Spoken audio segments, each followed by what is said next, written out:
Sandringham, early morning. The letter has already arrived. To commercialize her children, to pimp them out for financial gain, and I'm not being sucked in by it at all.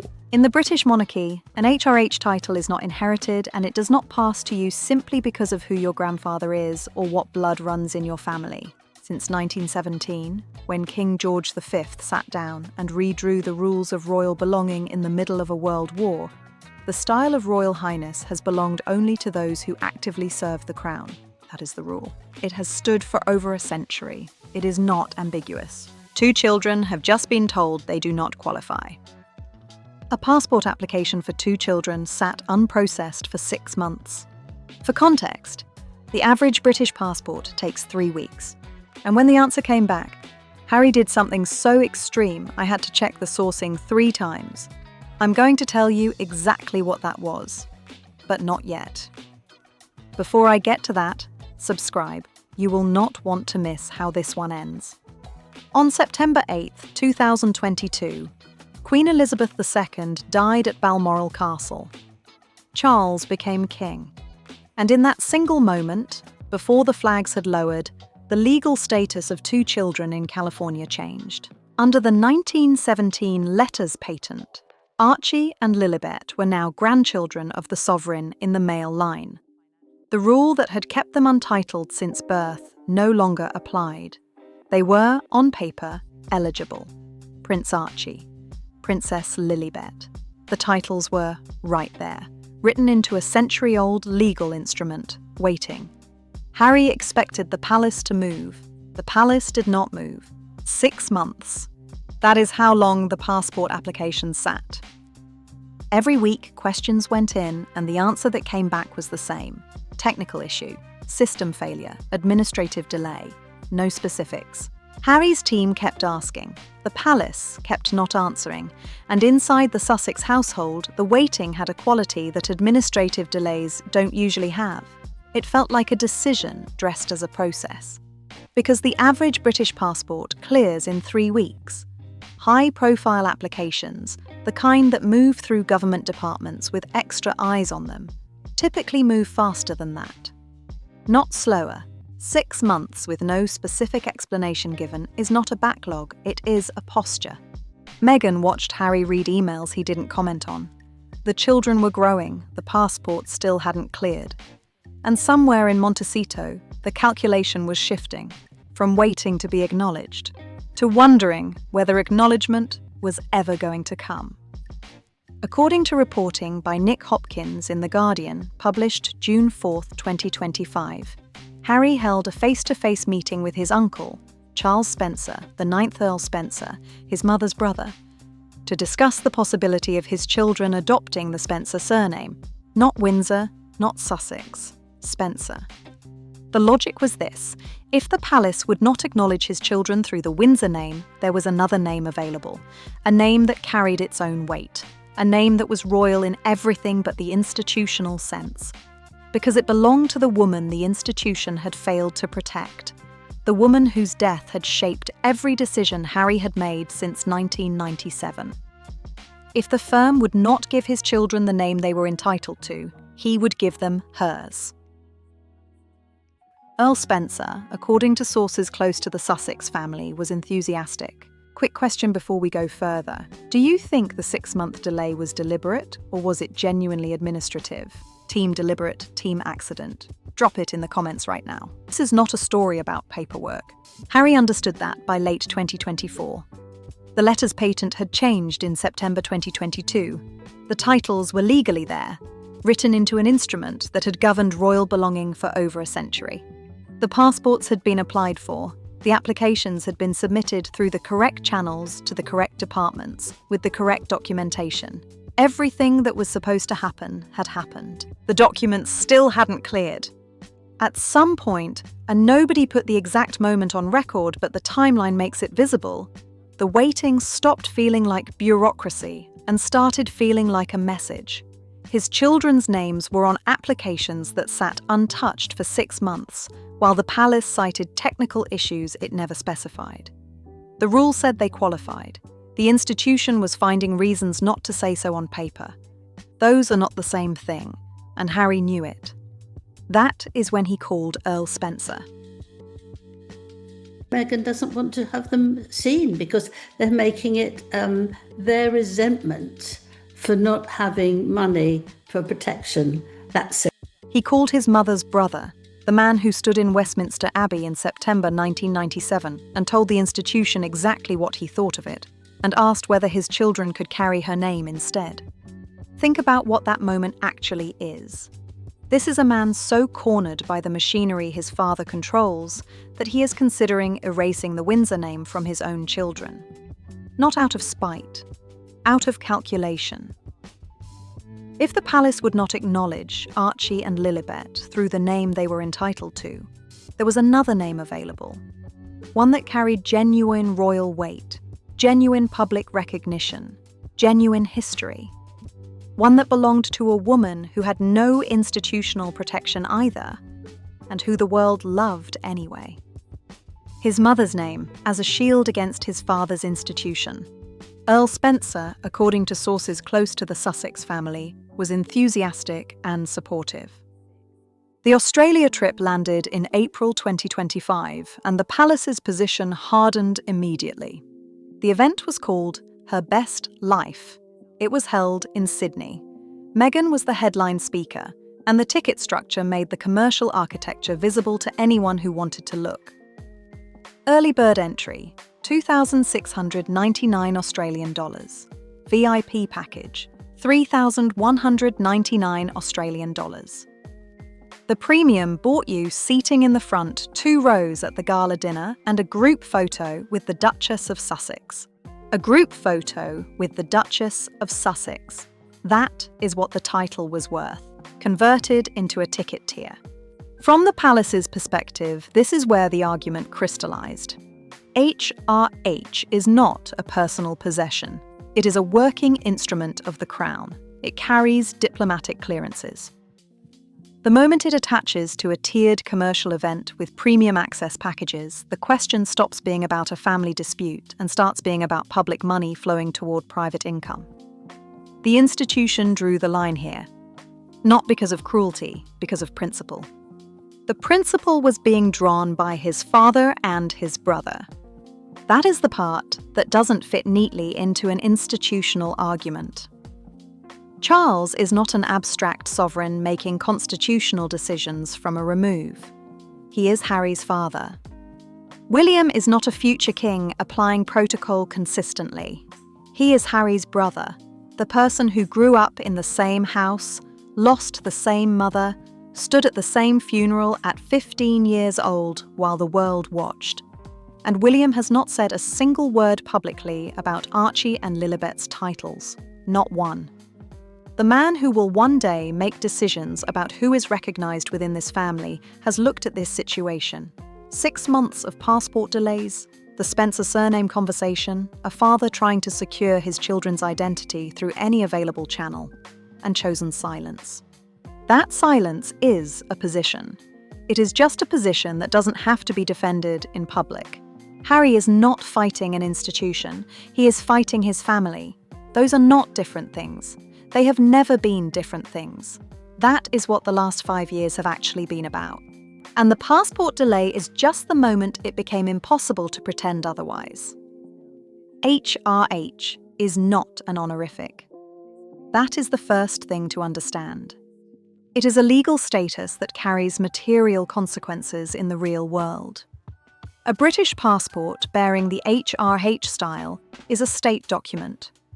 It triggers diplomatic clearances at borders, legal protections in foreign jurisdictions, and the automatic assumption of security threat assessment by the Joint Terrorism Analysis Centre. It opens doors that standard travel documents do not. It changes how foreign governments respond to your presence on their soil. Beyond the passport, the title carries taxpayer-funded armed security for official engagements, state-arranged transport, airport priority handling, access to the full machinery of the British diplomatic network. These are not symbolic perks. They are operational tools, designed for people performing a specific public function on behalf of the British state. That is what is actually being fought over, not 3 letters, not a line on a document. A package of state resources that exists because the Crown decided, in 1917, that certain people needed certain protections to do a certain job.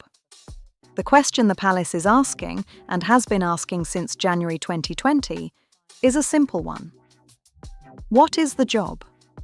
The Her Best Life retreat had a specific commercial structure, and the Palace knew exactly what it looked like. $2,699 for standard entry, $3,199 for VIP, which bought you proximity to the Duchess and a photograph. The organiser, Gemma O'Neill, had entered voluntary liquidation in November 2024, with debts reported above $543,000. The Duchess remained committed to the event regardless. This is important to state clearly. Harry and Meghan have every legal right to attend and speak at any event they choose as private individuals. That right is not in question. What the Palace's position identifies is something more specific. If Archie and Lilibet were to travel to Sydney under the HRH style, the security detail protecting them at a tiered commercial event would be funded by the British taxpayer. Standard entry. $2,699. VIP access, $3,199. Security bill, public money. The Palace did not invent that argument. The ticket structure did. Sure what I'm able to bring. It's what all these very brave ladies tell me. Nobody put the institutional calculation on record in those terms. But the documented commercial architecture of the Australia trip and the documented position on HRH and active service point to exactly the same place. The title was designed for people serving the state. The retreat was designed for people building a platform. Those two things cannot occupy the same legal instrument without consequences, and the Palace had decided, quietly and without announcement, that they would not. What would you have done if you were Harry? When you believe the institution you came from is using paperwork to erase your children?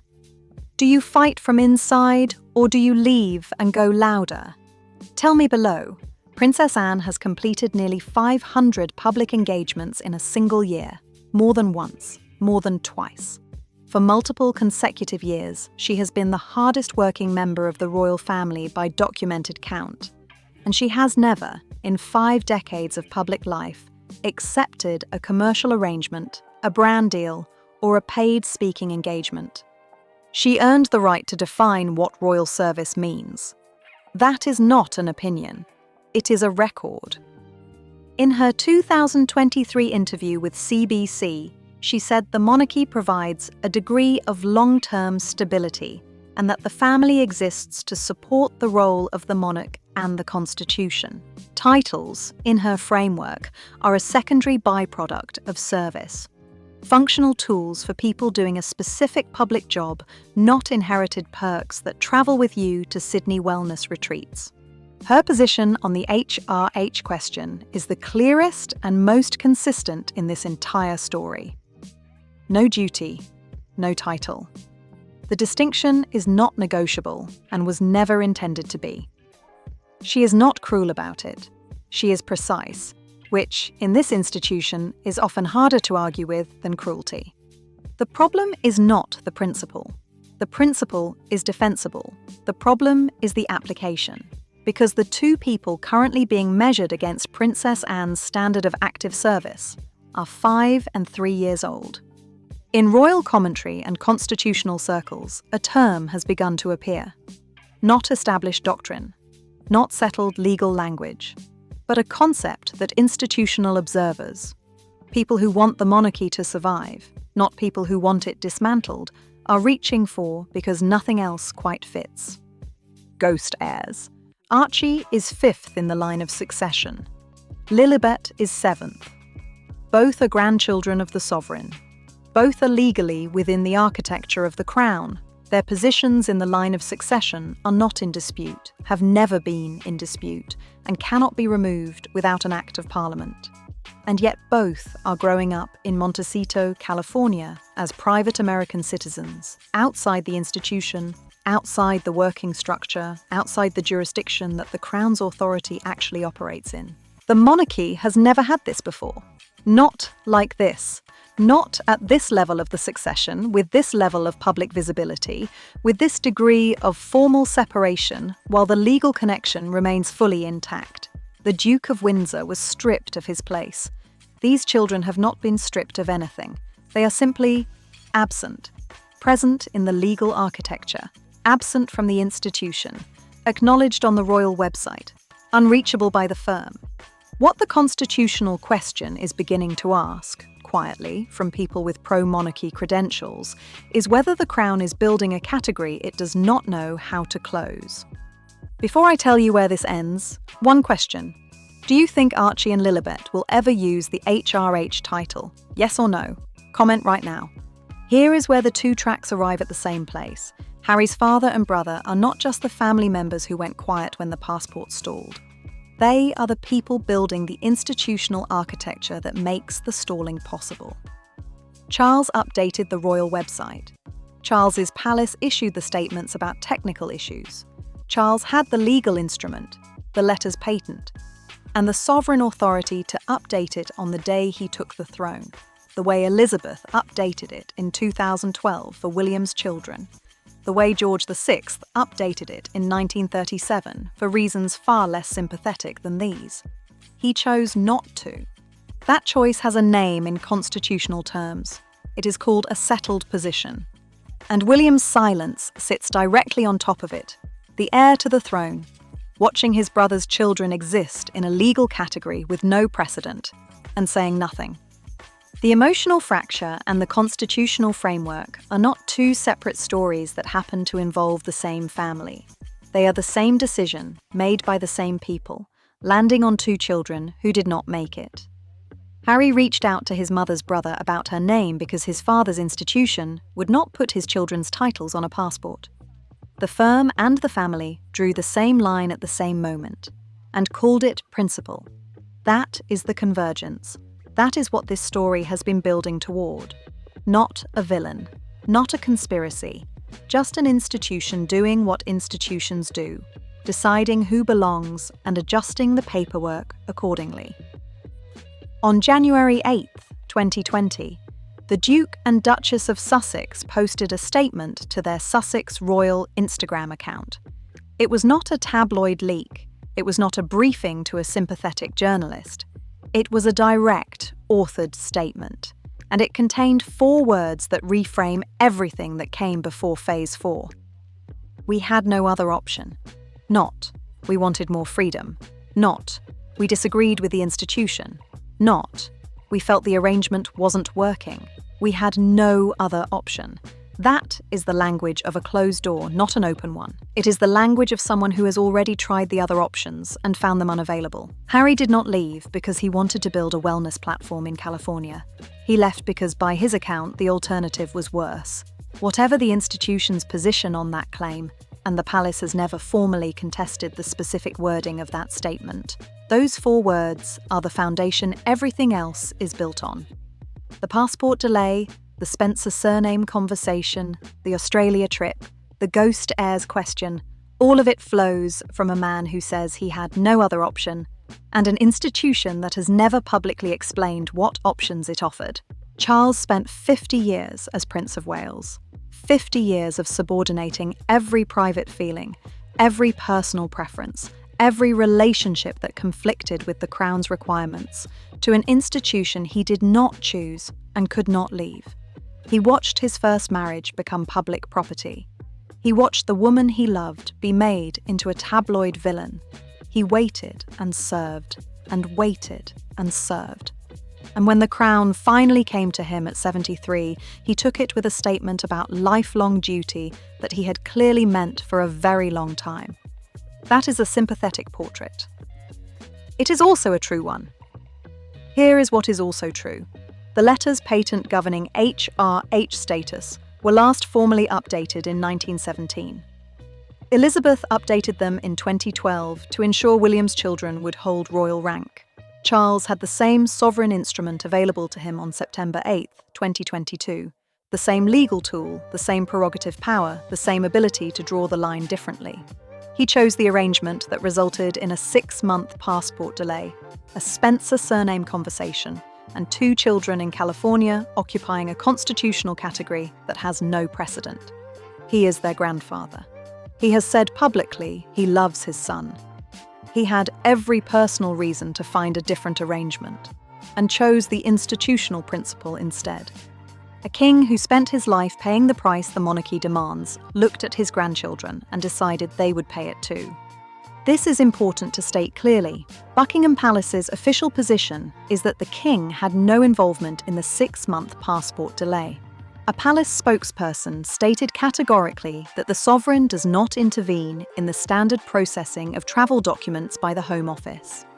When specifically asked about interference with the HRH titling on the passports, the answer was a firm denial. The delay, per the official account, was a technical administrative issue. System failures, processing backlogs, the ordinary friction of a government department managing a complex application. That explanation deserves to be stated fairly because it is not inherently implausible. The UK passport system has faced documented IT failures. An application seeking to list an HRH style on a new passport for children who were not born with it likely required cross-departmental consultation. The Home Office, the College of Arms, the Palace legal team, all needing to agree on the exact wording for a primary identification document. That is a legitimate process. It takes time. Here is what the documented timeline also shows. The average British passport clears in 3 weeks. High-profile applications typically move faster, not slower. An attempt by the Sussexes to use a 24-hour expedited service resulted in a meeting cancelled at the last minute due to a systems failure.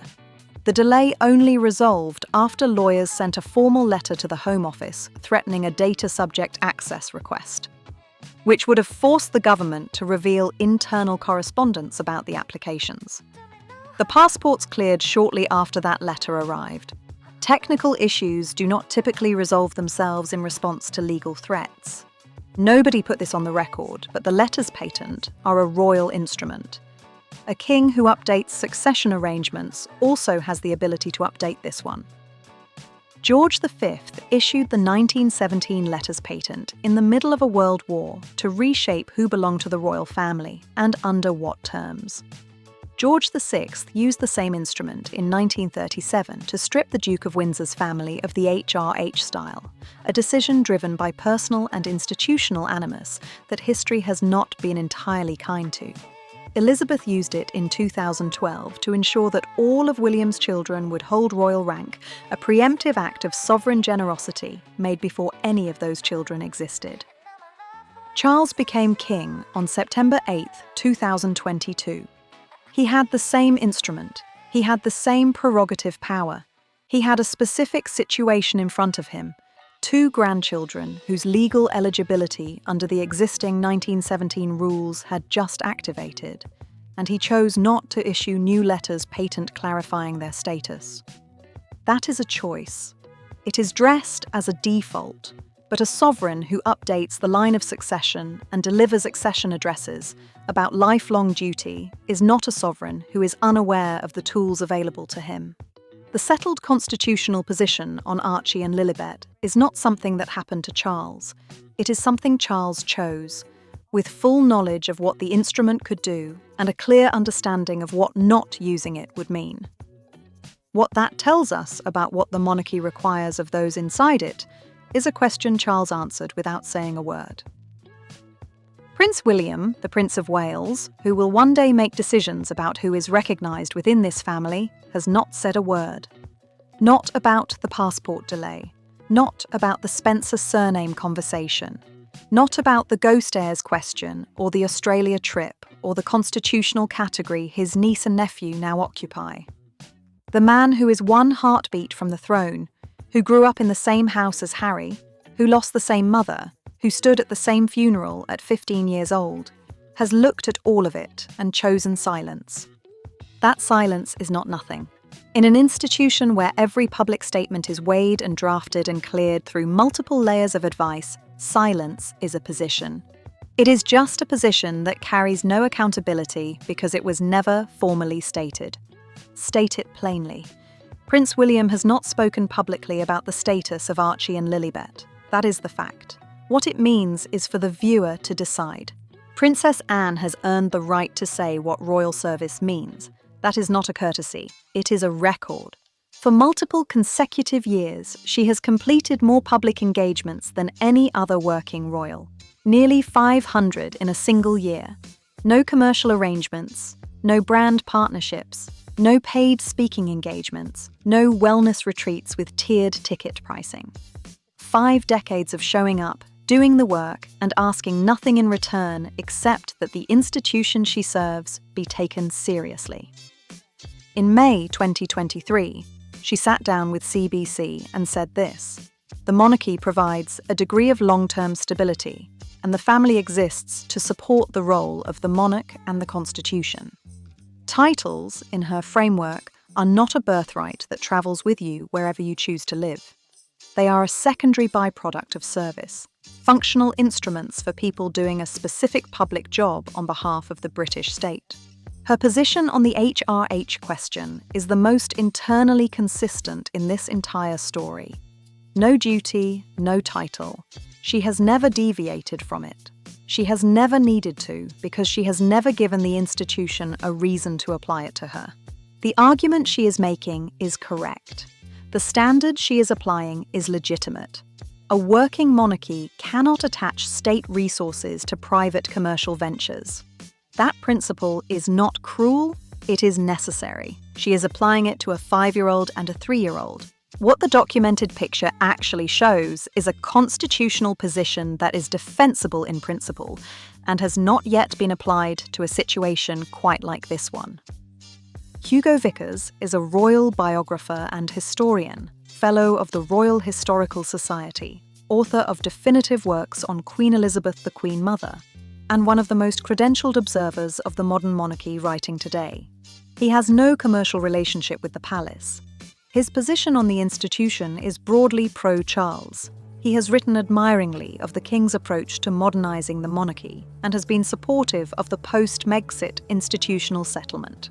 That matters here. A biographer who supports the palace's general direction and still raises concerns about a specific precedent is more credible than one who doesn't. The concern Vickers and commentators in his circle have begun to articulate is this. The palace's position on the HRH question is institutionally defensible and may ultimately prove correct. The active service requirement is legitimate. The principle is sound. What those observers are not saying is that the principle is wrong. What they are saying is that the monarchy has created a precedent it has not thought all the way through, and that the children bearing the consequences of that precedent had no part in creating it. In the Netflix documentary Harry and Meghan, released in December 2022, he said, "I was terrified." The context was his fear for his family's safety. The threat he believed was real, the protection he believed the institution was withdrawing, the history he was watching repeat itself in real time. That word, terrified, is not the language of a man performing grievance. It is the language of a man who has already lived through the thing he is afraid of happening again. He watched his mother die at 31 in a tunnel in Paris. The institution that owned her image, fed the press that chased her, and then mourned her publicly with extraordinary feeling did not protect her while she was alive. Harry was 12 when she died. He was 15 when he walked behind her coffin in front of 1 billion people. Every decision he has made since January 2020 can be traced to that one event, and he has said so repeatedly, on the record, in his own words. That is the sympathetic portrait. It is true and it is earned. Here is what is also true. Since leaving, Harry has continued to use the Sussex brand. The titles, the royal identity, the global recognition that Harry and Meghan, the Duke and Duchess of Sussex, generates, as the foundation for every commercial venture and public platform he has built. The Australia event exists because that name draws the rooms. The Netflix deal existed because that name draws the viewers. The HRH question and the Sussex brand are not separate issues. They have never been separate issues. Meghan arrived into the British royal family as an outsider, and the institution did not protect her from what followed. The documented record on this is not ambiguous. Press outlets published commentary about her heritage that was explicitly racial in character. The palace did not challenge it publicly.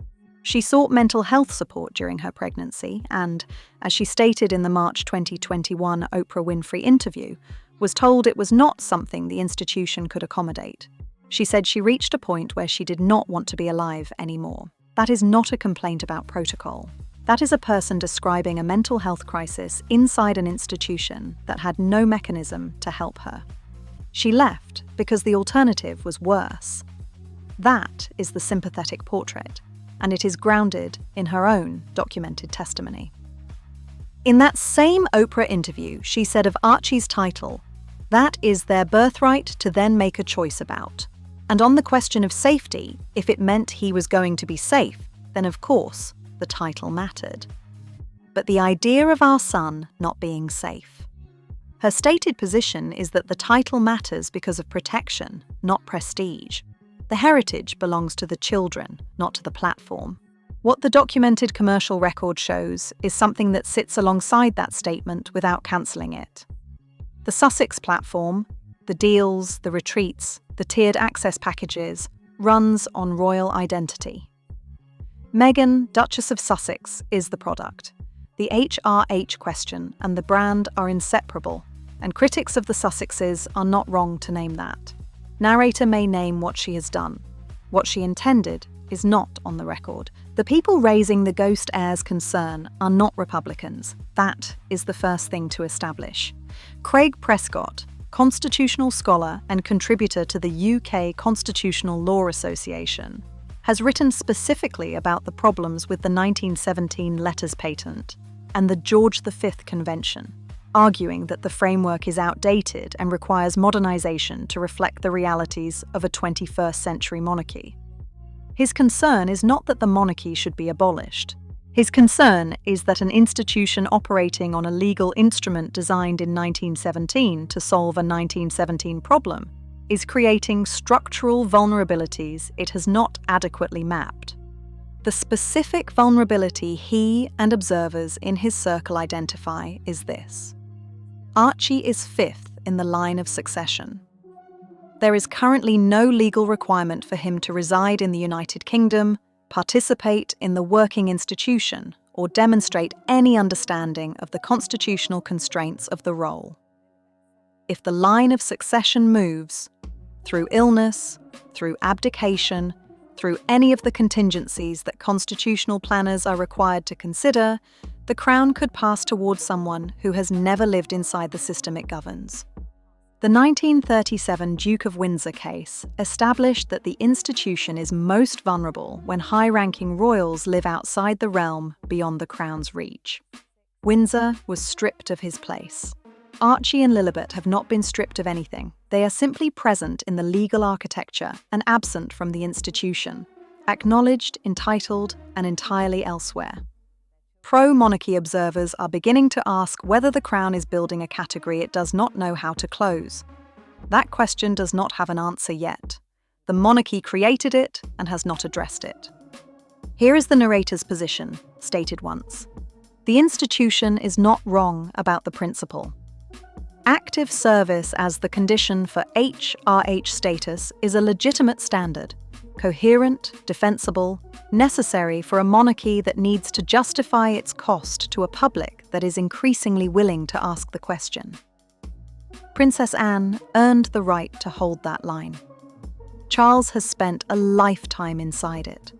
The principle did not appear from nowhere to punish Harry's children. It was always there.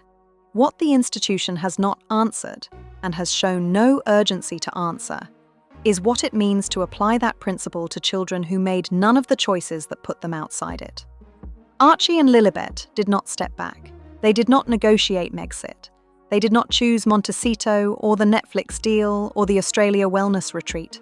They were born into a situation their parents created, inside an institution their parents left, and they are now the ones carrying the administrative consequences of decisions made before they were old enough to understand what a letters patent was.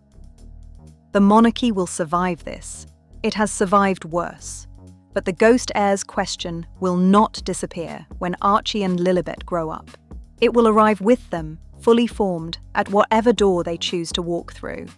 And the institution that spent 6 months finding technical reasons not to put their titles on a passport will have to decide, again in public, what it actually believes about belonging.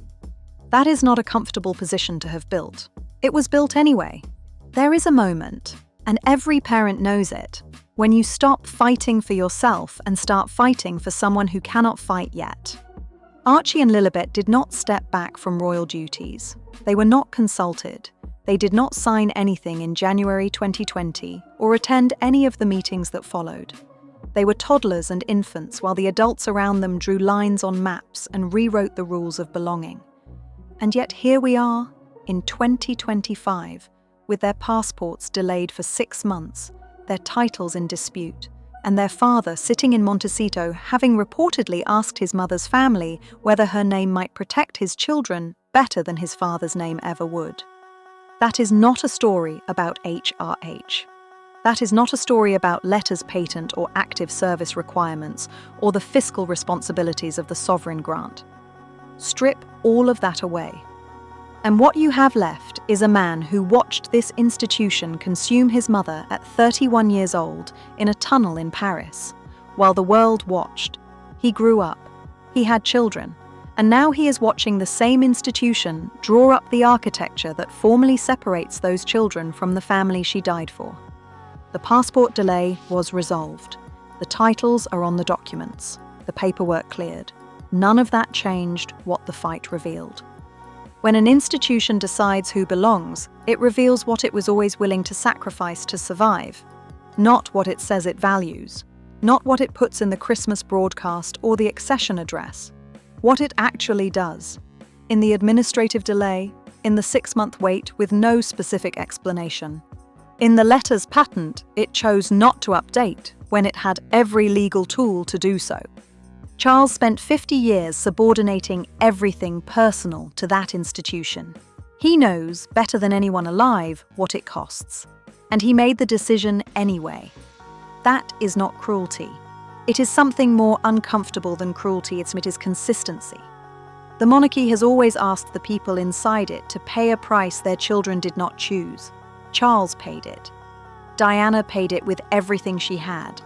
Now the institution is presenting the bill to a 3rd generation.